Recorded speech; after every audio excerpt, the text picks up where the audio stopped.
Good morning. I would like to give each of you individually, perhaps starting from my left, an opportunity to discuss with us your plans for the aviation sector in your countries, the opportunities for investment, and also perhaps to share with us how you are encouraging the development of domestic airports in your countries, which is a significant challenge to many countries. Sir. Well, thank you very much indeed.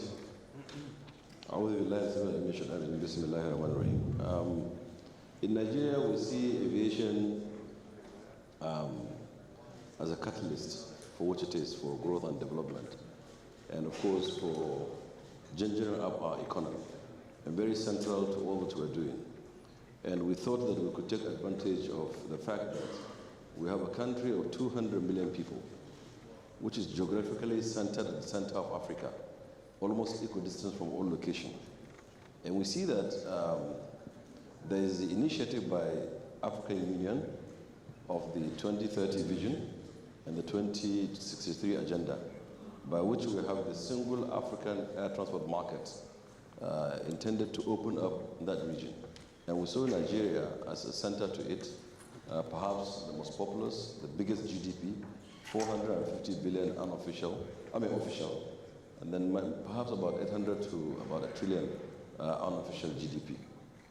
Highly mobile people, most of the infrastructure will take time to develop, like rail and roads across Africa. Therefore, air connectivity is extremely important. So we thought that if we take all our eggs and put it in aviation, we will not be wrong. Starting perhaps from making our airports very robust. Most of the airports in Nigeria are government-owned. Some 22 number of them are government-owned, and plus about 10, 15 number that are private.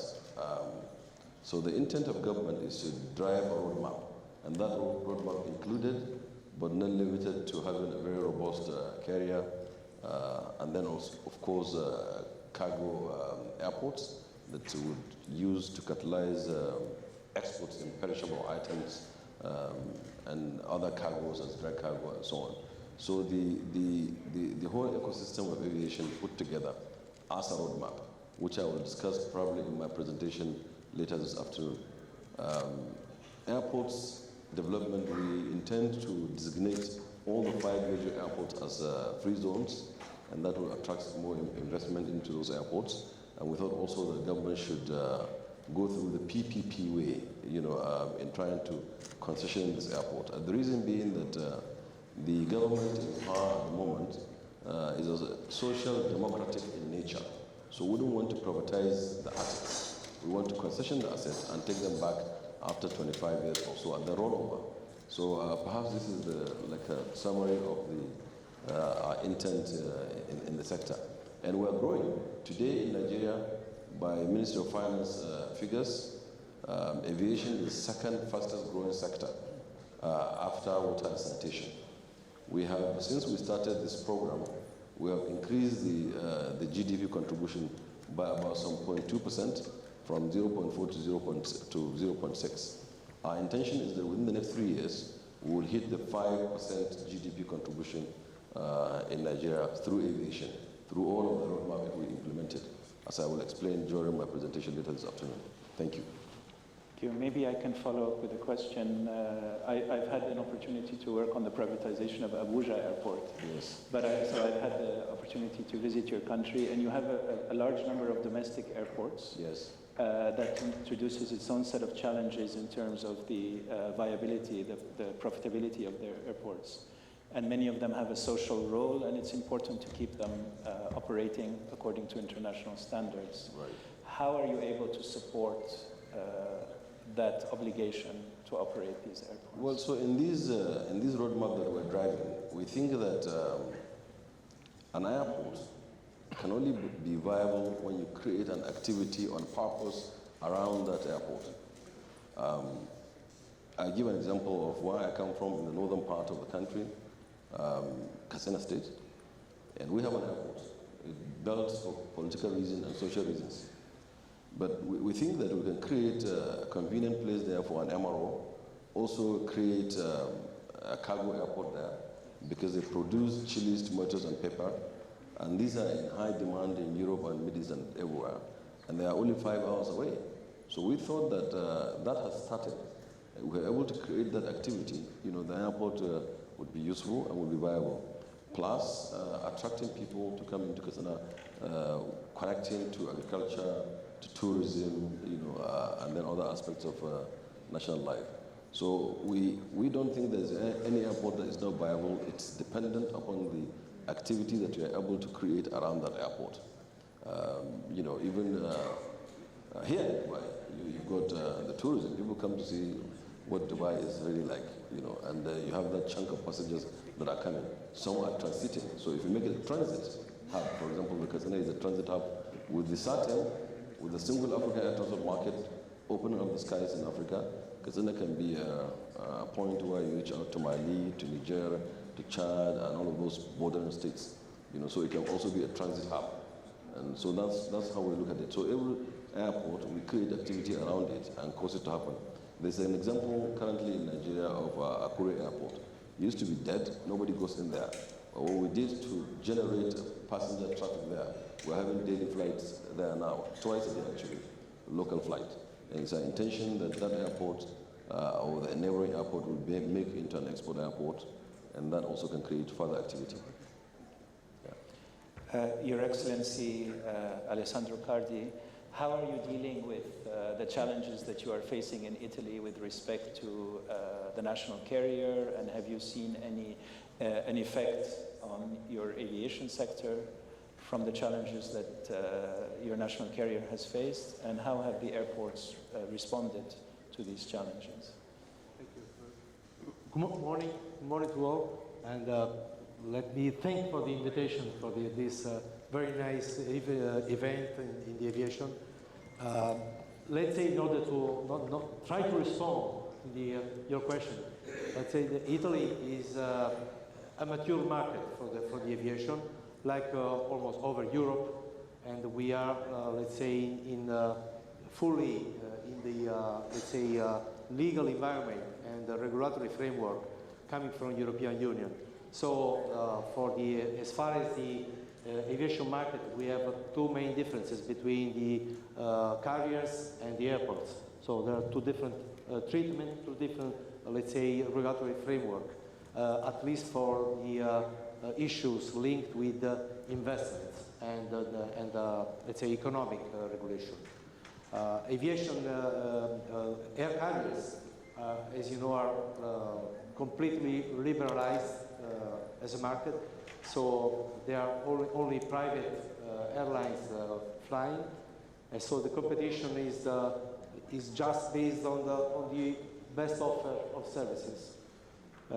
We have a market that is in Italy has changed deeply in the past decades, where according to the let's say opening the borders before for the intra-community flights, and then for the global market, the share of market from the national carrier has dropped from the sort of monopoly in the past to more or less 40% of the market. Then the major carriers in Italy today is Irish carrier. Then we have the national carrier, and then again a European carrier as a third one. So the market is more, let's say, is quite, let's say, brilliant in this case. So anyone can try to establish a company in Italy and try to make business. Our market accounts for 170 million passengers per year, according to the figures of last year, and we have more or less 40 airports open to commercial transportation. The city is, let's say, the territory is well connected because 40 airports are quite a big number. The major 12 airports account for more than 80–85% of the traffic. Of course, there are a different sharing. These airports are competing in the market. and the rest are more social-oriented because of the numbers of passengers.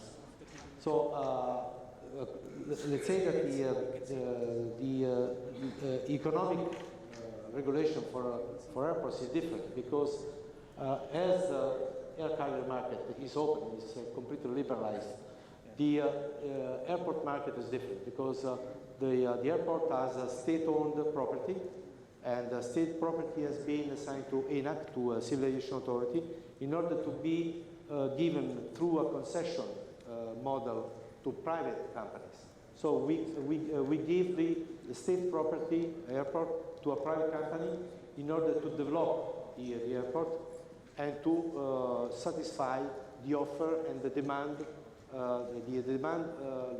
let's say the request of capacity, coming from the tourism and coming from business. So the airport operator is charged by public, let's say, functions in order to develop on behalf of the state all the airports to accommodate the growth of capacity. And we act through two different tools. One is the master plan. There is mainly a planning document covering 15 to 20 years for the big airports. And together with the master plan, there is let's say, the capacity to be offered in a time frame of 15 years. We have the contract program, or let's say the plan of investment for 4 to 5 years, in order to manage the first 5 years by 5 years. So these plans are approved by us, and the master plan is approved by us as a satisfactory for the growth of the demand and to meet the capacity that the market is asking. So each private company has to comply with the plan and invest for the development of infrastructure. So this is the model, and if they don't invest, there are some sanctions. We have some enforcement tools in order to force the private ownership of the airport to invest. Let me just add that in this field we have 75% of commercial airports rather near to the cities they serve, because we have quite a big population in a territory. There's plenty of mountain, so it's quite crowded, and the airports are not so far from the city they serve.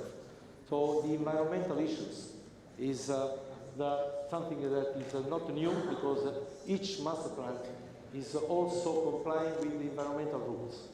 Now we have to see the new movements that are coming from the sustainability, from environmental point of view.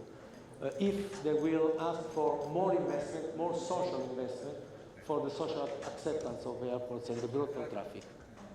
This is the situation today. As far as the air carriers, as you mentioned before, we are in a market, so anyone can invest, and please come to Italy.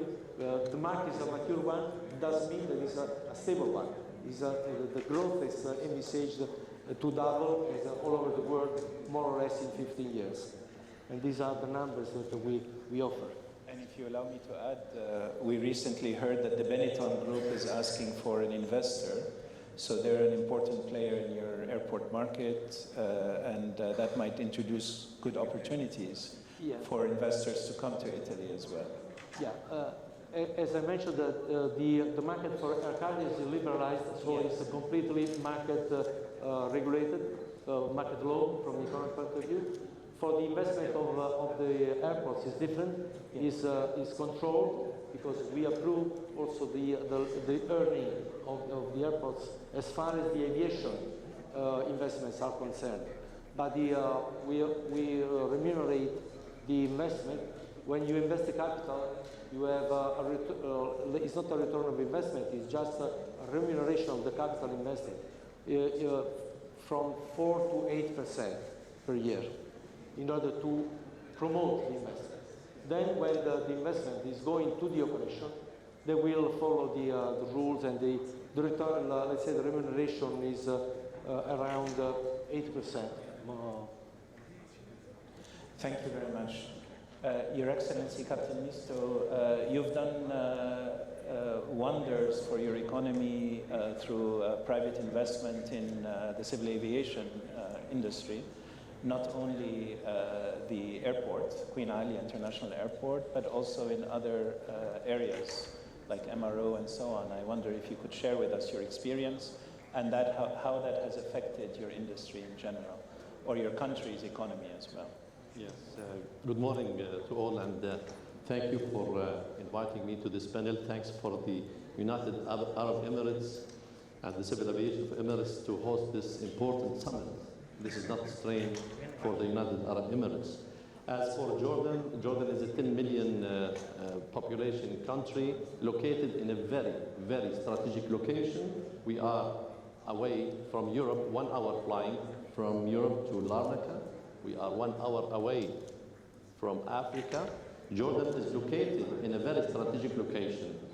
Having said that, Jordanian government has recognized the importance of aviation as an enabler and a driver for the economy.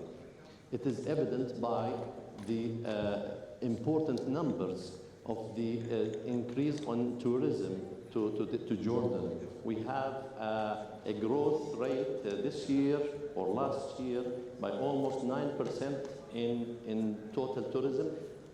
In this difficult region, you have to remember, the Middle East is not an easy region to work with. Yet Jordan, with its stability, safety, security, regulations, and flexible arrangements have gained the trust of investors. Like you said, Dr. Youssef, we have a very important model, which is the Queen Ali International Airport, which was privatization started 15 years ago almost, and it is one of the best investment projects happened in Jordan. And absolutely, we are so happy and so proud to have this project because Queen Ali Airport, for its category, it's gaining lots and lots of awards. Mentioning airports, we had an airport which is Amman City Airport. This Amman City Airport used to be on the outskirts of Amman before the move to Queen Alia. Now it is in the middle of the city. And now Amman Airport is ready for privatization. And this is a very important and golden opportunity to have a city airport operating cheaper than the main airport. We have a secondary airport. Amman Airport will be a secondary. Normal secondary airports are away from the city, but our secondary airport is in the middle of the city. Therefore, it is there as an opportunity. Of course, we have other opportunities because we have some advantages, like we have a comprehensive agreement with the Europe, and we have, again, open skies with the US. This all adds value and advantages to the investment in Jordan. Jordanian carriers now are, we have 3 AOCs and 3 airports. The 3rd airport is in Aqaba, King Hussein International Airport, and this airport is only 20 miles away from 4 countries. So this airport is again a very important hub for investment and thinking about cargo and future development in the region.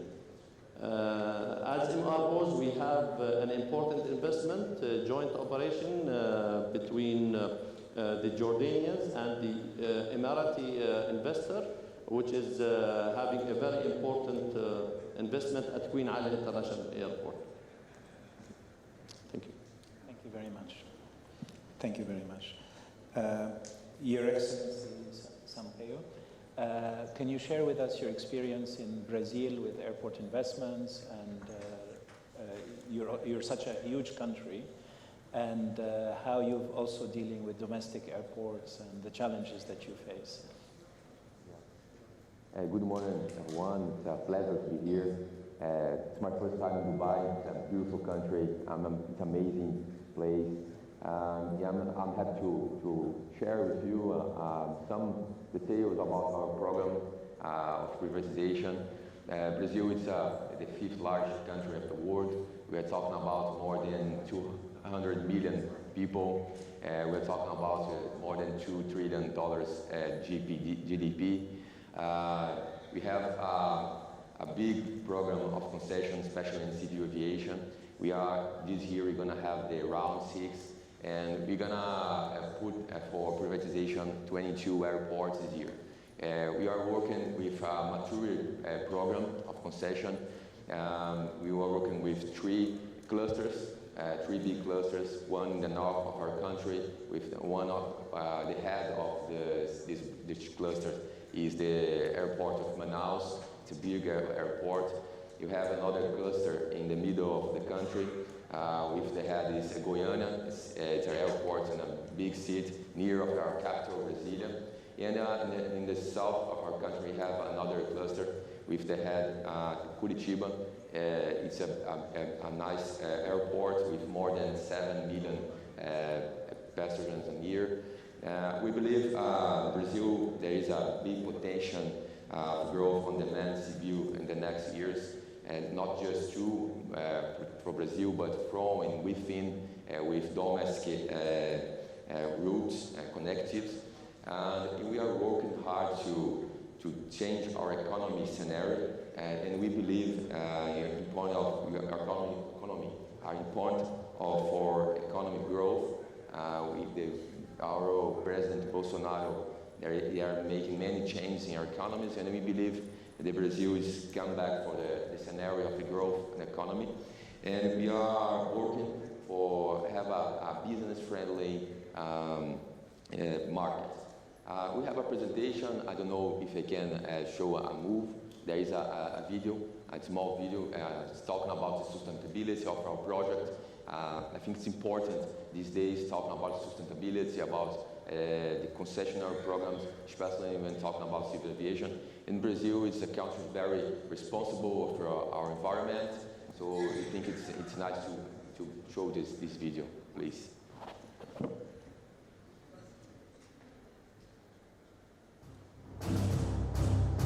Today, when we look at Brazil, we see a country with a vision. Vision to take action, innovate, develop. A country that is undergoing transformation in its infrastructure, and it has never been as prepared as it is now to attract partnerships. We have the world's largest concession program that will attract more than $50 billion in assets. 16,000 kilometers of highways will be granted in the coming years, 6,000 kilometers more than in all of Brazil's history. We also created the largest railway program in the last 100 years, and we are breaking records in ports and airport concessions.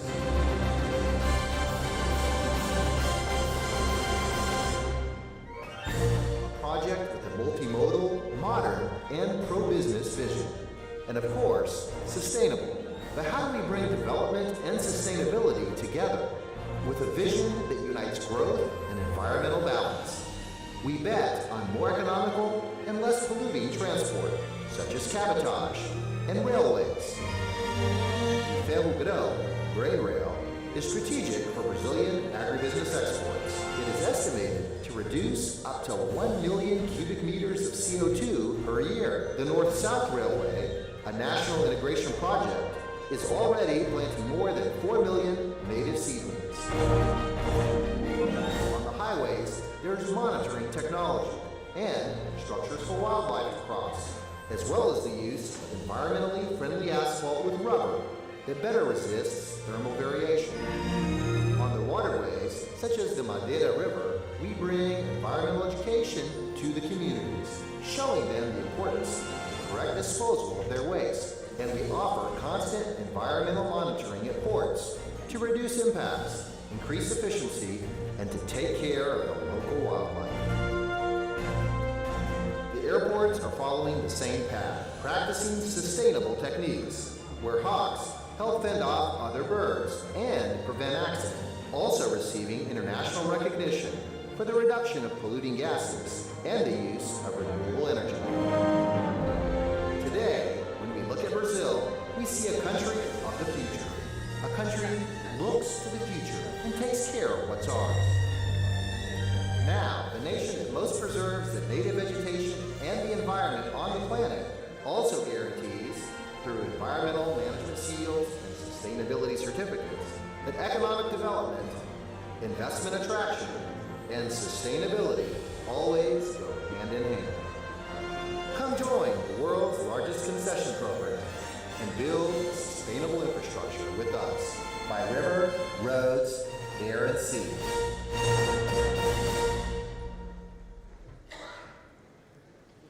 So we have a big challenge in Brazil. When we know it's very important to invest in our infrastructure. We have a big population, it's a big market. It's the biggest market, consumer market of Latin America. And civil aviation is one of our priority. We are working for development this business environment. And last year was an important year for the civil aviation in Brazil because we have no more restriction for foreign capital in our air companies. We extension the luggage allowance. It's important to be like the other countries that are doing this practice. And we are working for no request more tourist visa of many countries. And we start with Australia, Canada, USA, and Japan. And the end of the year, we double our duty-free quota. It's some things we are doing for stimulate to the airport's infrastructure. So I have I think it's a bigger presentation. I don't know if this is the exact moment to do this, but we have a mature program, and we, like I told, this year we're gonna have this round 6, and probably in the next 2 years we're gonna have the round 7 with big airports like Santos Dumont in Rio de Janeiro and Congonhas in São Paulo. It's the 4th largest bridge air in the world. Thank you. Senator, may I invite you to the podium to give your presentation? Sure. Thank you. Yes, thank you.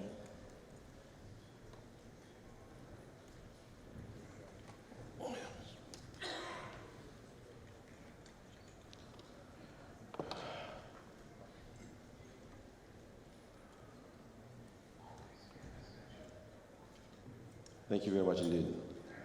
Like I said, it will be a very quick 8 slide, I think, that I'll rush through. And pardon me, I was very slow today. In the last 4 days, I was in Nigeria, I was in Turkey, in Austria, in Canada, and now in UAE, all in 4 days. So I'll be a bit slow. Well, I'm Hadi Sidik. I'm the Minister of Aviation in Nigeria since the last 5 years or 4.5 years. And I'm a pilot, aeroplanes and helicopters and aircraft engineer. And a politician. I was in the House of Reps and in the Senate of the Federal Republic of Nigeria. I'm sending you my greetings, and we would go ahead and quickly run through this. Like I said, it's going to be very quick. Well, we are the most populous country, is given, 200 million people, and it's a destination to 22 foreign carriers. And all of these carriers, the attracting point I want to make there is that they all go full all the time. The numbers are there, and we're facing challenges. Emirates can testify to our inability to accommodate their requests in going into Lagos 3 times a day. This is because the airport in Lagos was built in 1979 and meant to cater for 200,000 people per annum. Today, Lagos alone is doing 8 million passengers with no expansion. However, we have, since we came, we began the expansion program, and we'll be rounding up in the next couple of months. So before Easter, Lagos will open a new terminal that will improve the capacity of that airport. We've opened Abuja, we've opened the Port Harcourt, we will open Kano in this February, and Enugu also in due course within there. We have tended to the runways in Abuja and in Enugu currently, which will also be open before Easter.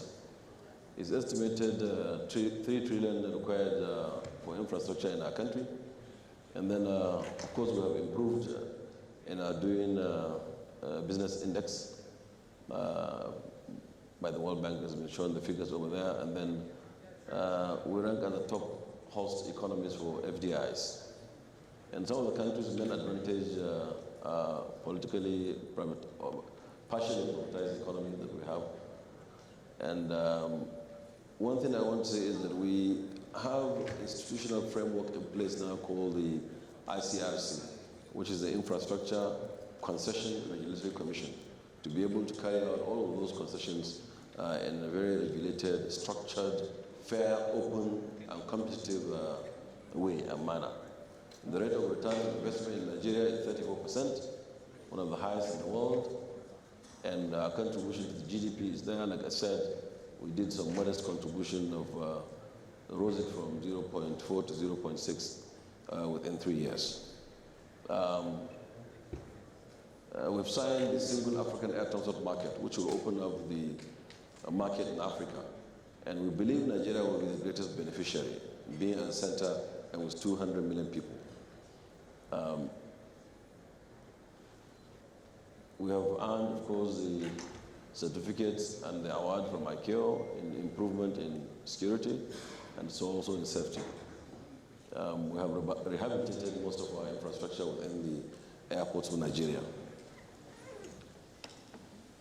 These are the key points on the roadmap we're driving. To concession all our airports, beginning with the big four: Lagos, Abuja, Port Harcourt, and Kano. To have the national carrier in place, to establish a leasing company, and then the MRO, and the Aerotropolis, and then the cargo and allied airport terminals. All these, we have appointed transaction advisors. They built the business cases. We're about going to the markets. And before I proceed, just to say that most of the investment opportunities out there in the world, in Europe and America, are saturated. Nigeria is virgin and very hungry and yearning for these investments. And rate of return at 34%. You can't go wrong investing in this wonderful country. More so now that it's a democracy for the last 20 years.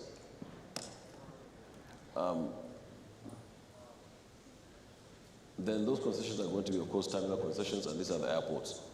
Murtala Mohammed in Lagos, Nnamdi Azikiwe in Abuja, Port Harcourt, and Malami in Kano. And in these airports, when we took over, we were doing something like 10 million passengers. Within 3 years, we are now doing 16 million passengers. And we think that once we open up all the airports, we put this roadmap into use, we would be going to 25 million passengers mark before the 2030. And the intent is to grow that market to 50 million by that time. Yes, we have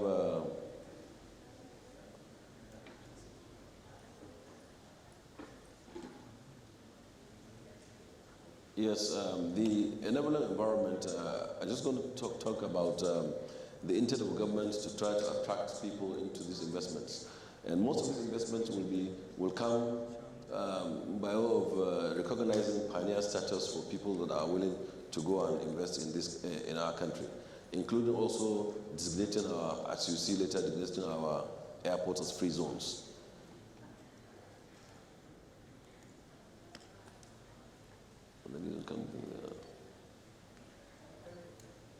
The MRO I spoke about.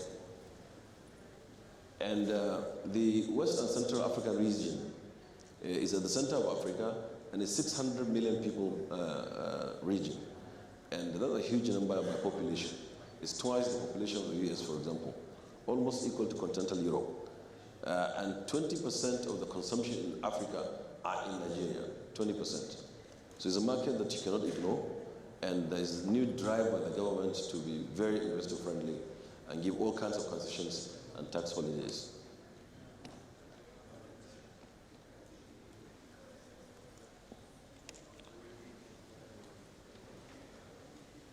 Well, like I said, it will all be through a PPP because we don't want to cede the assets. We like to keep the asset for the people, but of course we can give concession up to 35 years. From 15 to 35 years are all possible concessions. And we're still going to market to advertise and keep your eyes open and watch for that and come for these investments. The agro-allied I had talked about earlier on, the huge advantage of Nigeria growing all kinds of things. Last time a friend of mine checked was that he could grow goats, which are very prolific. And he started, he put 1,000 goats, in 1 year they become 5,000. And they're very sweet in their meat because the region, it's semi-dry, semi-wet, and all of the food that they take there gives the meat very tender and very sweet as against what you have. And then, of course, once the cargo facilities are in place, they'll be on their way to Europe or to Middle East in 4 or 5 hours, and sometimes 6 hours.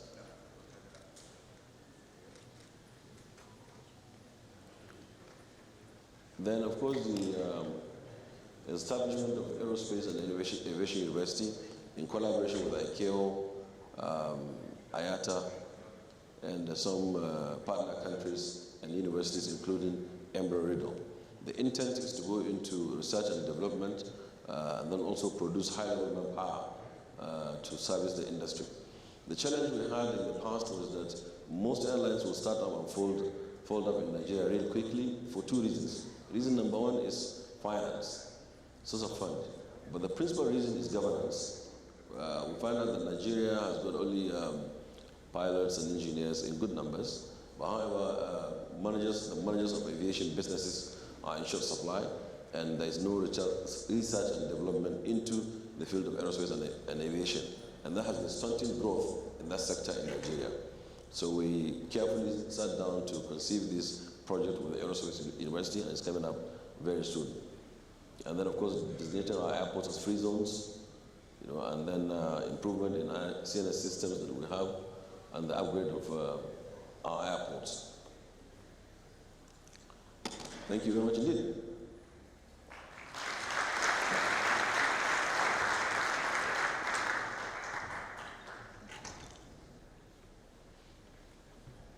I have a burning question, especially in the context of countries that have been very successful in the privatization of their airports, especially Brazil and Jordan. We all know that aviation is an important catalyst for economic development. Your countries has succeeded in attracting a huge amount of investment in your sectors, but also at a high price. So especially very high concession fees to the government in Jordan and very high sale prices for airports in Brazil. How do you balance, as a government, the need to sustain the growth of aviation, while at the same time collecting such high fees from the investors and in turn to the users? Because I think this is a formula that many countries are balancing and they're trying to figure out.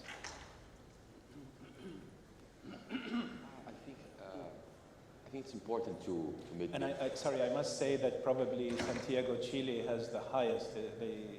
The operator gives 75% concession fee to the government, so only 25% is used to support the airport. But just curious how you can balance the growth requirements of the sector while at the same time extracting these high concession fees.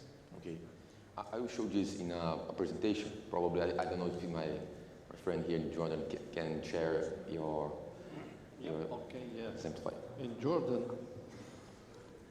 it's true, but we are not as high as Chile, in Santiago, Chile. Yet it's working, and the matter is demand and supply. The demand for travel in Jordan is increasing at a rate of at least 7% annually. And Jordan is playing a role of serving the region rather than a country. So the demand is on continuous growth. Jordan serving the Levant, not the country, and the balance between the concession and the amount of money we are taking from, or the government is taking from the investor is justified, and it's a win-win.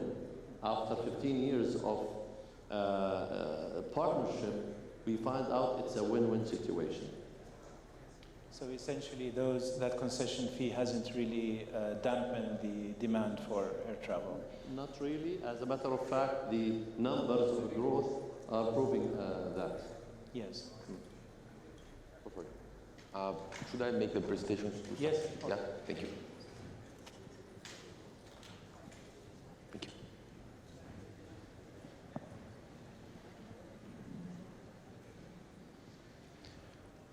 Well, continue share with you about our material program in civil aviation.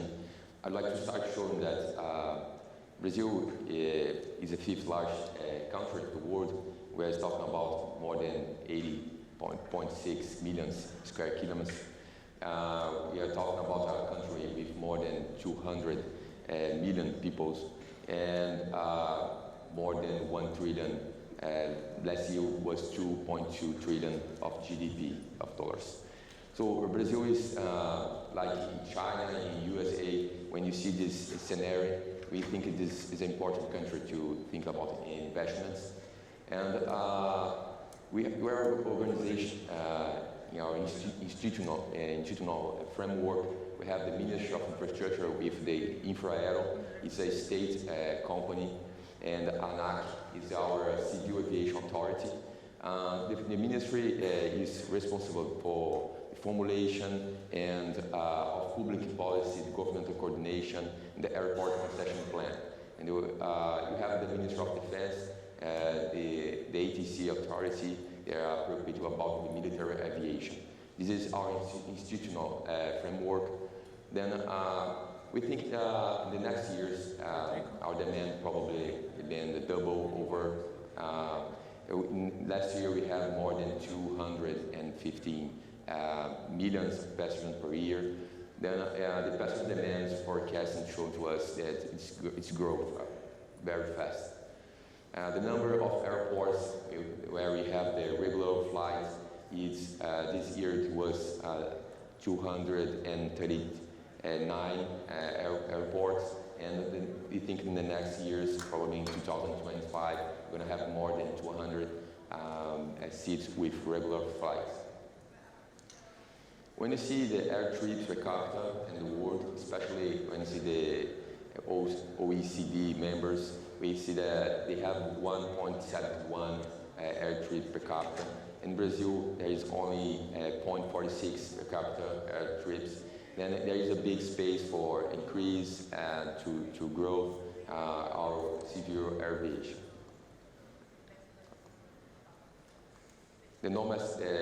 How is the Brazilian domestic market? We have only 3 big companies. The domestic market share is with these three big companies. So we think we have a lot of space to other carriers, other companies to come to this market. And what have been done since until now? I'm showing what's important and how Brazil is a big market, and we think it's a good place to investors come to invest to this civil aviation. And we invest in the sector we want to be investing in the 2019 to 2022. It's 2.1 billion of investments. It's important to say that these investments will be searched by 35 public investment, and now 65 is private investment in our airports. The passenger satisfaction slide showed to us that the process of privatization of our airports was very have a very impact the passengers' overall satisfaction evolution. This period between 2013 and 2014, you would have big increase in infrastructure in the airports. Then between 2015, you have a great evolution about the satisfaction of our passengers. When we see the airport of Florianópolis, it's a big airport in the south of Brazil.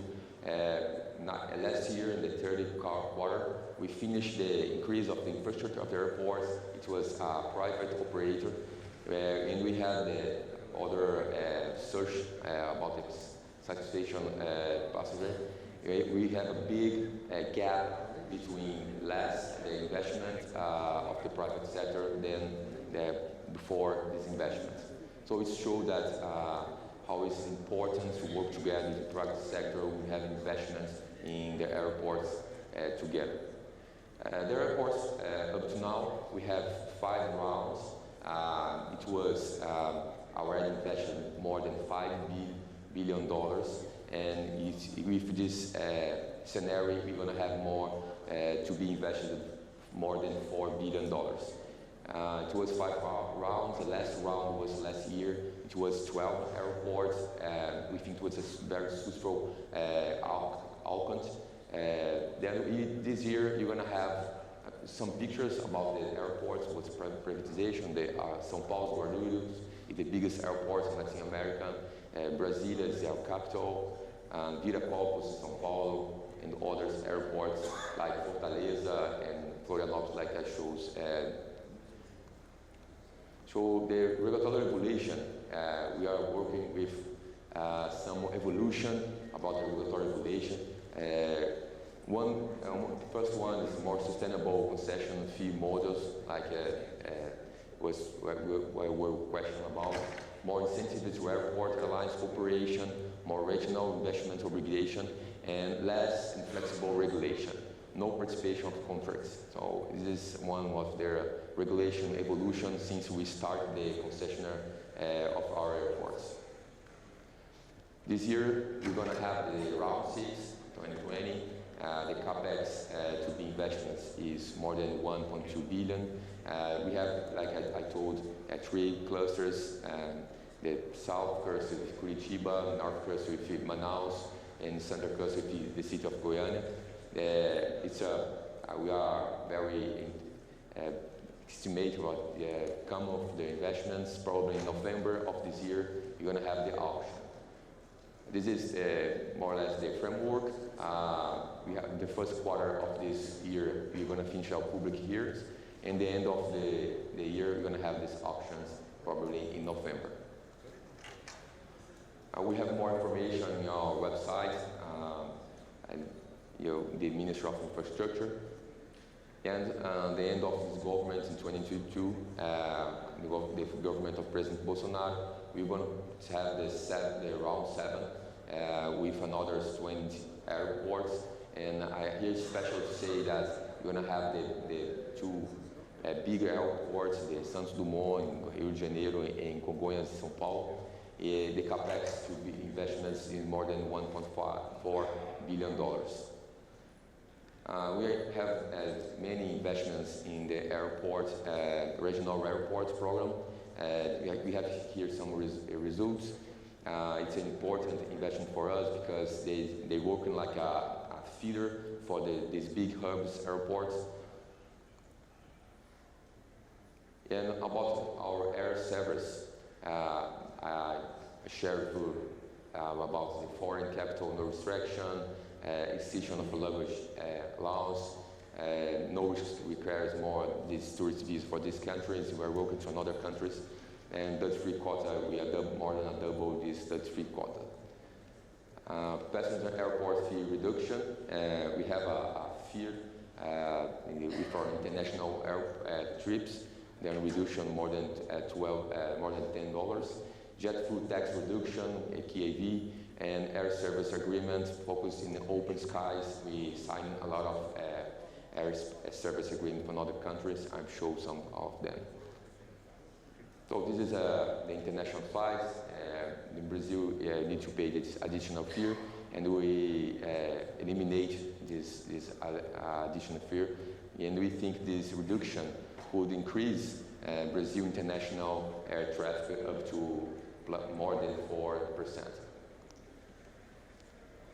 This tax reduction, the jet fuel, normally standard regime is 25%. But since last year, we started working hard to reduce this tax. So São Paulo is a big hub, it's a big city with more than 34 million people. That reduced for 12%, and the other states come with him. The liberalization of, I have some examples of this liberalization of air service agreement. United States, Portugal, Netherlands, we signed last week, Chile and Argentina and other countries. So this is a little bit we are working in Brazil. We know Brazil is in the right way to privatization of infrastructure in the airports. We know there is a lot of much to do, but we are expecting we're going to have a great years. This in 2020, in the next years, which shows that demand to grow and the private sector to come to invest in our airports, and then think you want to change the reality of our infrastructure, especially in civil aviation. Thank you.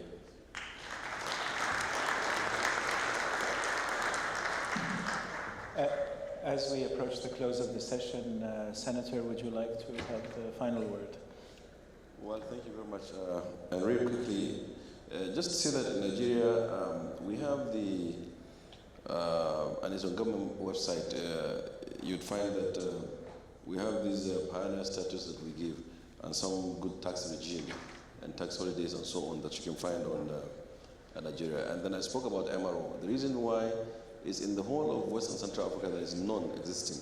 The one in the east is in Ethiopia, serving ET, and the Royal Air Morocco, serving the Royal Air Morocco, and of course the one is SAA. So you have rising middle class in Nigeria. The consumption power is there, 20% of the consumption of Africa. The rate of return is 34% in Nigeria, perhaps the only one that I know. And then of course the market is virgin and thirsty, and the investment climates around the world are saturated and drying up. And the market in Nigeria is available. We have open skies with the US, and we're ready to sign some more with other countries, which will attract people. This is outside of the Saturn. And so I just thought that I should put in a few of these. I would put on our website all of the things that would attract you to come for investments. And our airline, like I said, the tickets out of Nigeria are what they are, which you know, and of course the market of 200 million people, traveling million people cannot be ignored. Thank you. And please join me in thanking our distinguished panel.